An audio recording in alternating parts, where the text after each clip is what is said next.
Тэгээ гол нь энэ дээр юу ярих гэж байна вэ гэхээр өнөөдөр одоо сууд энэ ер нь иргэд маань хавар өрн талааны цаг одоо эхэлчлээ. За энэ хаврын хувьд бол өнгөрсөн өвөлдөө бол хэдий ч хорн нутагт цаг өрн гайгүй одоо өнгөрлөөч гисэн мал бол харын зод гэх юм зарим аймагуудад гарч тарга дэвэрэг муутай байх иймээс үүдсэн асуудлууд байгаа. Зарим аймагуудад өвөлдөө бол бас их хэмжээний цас орсон. Энээс үүдэж бол мал муугдах, тэнхийг алдах, тэрнээс нүрчин зэрэглэхүүднээс орон нутагт малчид зарим мал муулах, тэр битгий зарим хүмүүс өгсөн балын байж болшгүй малын мах оруулж ирэх гээд ингээд махны чанар аюулгүй байдалд нөлөөлөх асуудлууд нэлээд байна. Махны чанар гэдэг маань өнөөдөр юу хэлээд байна вэ гэхээр хүний биед шаарддаг хүнсний бүтээгдэхүүний чанар аюулгүй байдгийг хангах юм л да. Шаарддаг энэ бүтээгдэхүүний чанар аюулгүй байдал гол юм бол одоо өнөөдөр бидний яригч бол махны асуудал. Махны чанар гэдэг юм дээр юу гол нь анхаарах вэ гэхээр мах бол өнөөдөр байх ёстой бүхэл химийн үзүүлэлт тэрэ бол эрүүл ахуйн шаардлага хангасан байх ёстой. Чанарыг хангуулахын тулд эрүүл ахуйн шаардлага хангасан орчинд мал эмнэлэг ариун цэврийн шаардлага хангасан орчинд малыг төхөөрөх ёстой. Нэгдүгээрт. Хоёрдугаарт тэр төхөөрсөн малаа бол шаардлага хангасан тээврийн хэрэгслээр зориултын тээврийн хэрэгслээр тээвэрлэх ёстой. Гуравдугаарт яаж нэг хөтер тээвэрлэгчсэн махаа зориултын шаардлага хангасан худалдааны төв үйлчлэгээний газар худалдан борлуулах ёстой.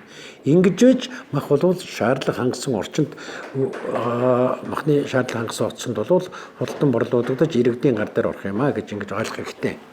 Та ер нь махыг танин мэдэх махны чанар аюулгүй байдаг хамгийн гол юм бол эрүүл мах юм уу өвчтөй мах юм уу гэдгийг гол баталгаажуулах юм бол махны мал эмнэлэг ариун цэвэр гарал үүслийн гэрчилгээ гэдэг юм байдаг.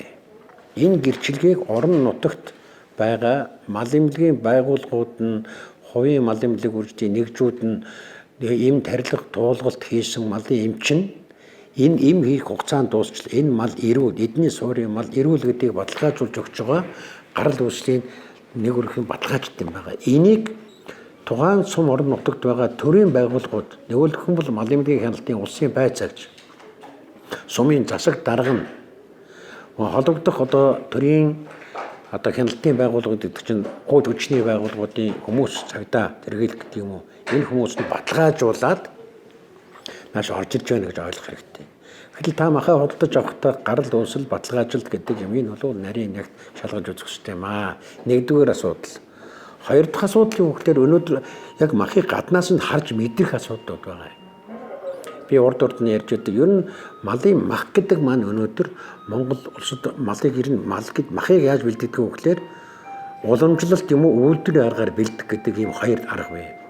Уламжлалт арга гэдэг нь Монгол улсын уламжлалт арга нь бол малыг бог малыг гол энэ таслах, бод малыг бол одоо нугслах, бусад арга хэрэглэх ийм үйлдвэрийн арга гэдэг нь бол бидний зөвхөн хар яриагаар бол тогоор цохиулах гэдэг ийм арга байдаг. Бод мал дээр бог малын бол хоолойг нь хичиж гаргаж байгаа. Энэ юу гэж хэлж ийнэ вэ гэхээр малын биед байгаа бүх цусыг бүрэн юулж байж махны өнгө нь улаан ягаан өнгөтэй болох тухайн малынхаа төрөл тохирсон өнгөтэй болдог ийм хэлбэр юм байгаа юм. Нэг өрх юм бол үйлдвэрийн юм уу уламжлалтаар төхөөрсөн малын мах маань улаан ягаан сайхан тийм өнгөтэй шинэлэг одоо байдалтай байх нэ.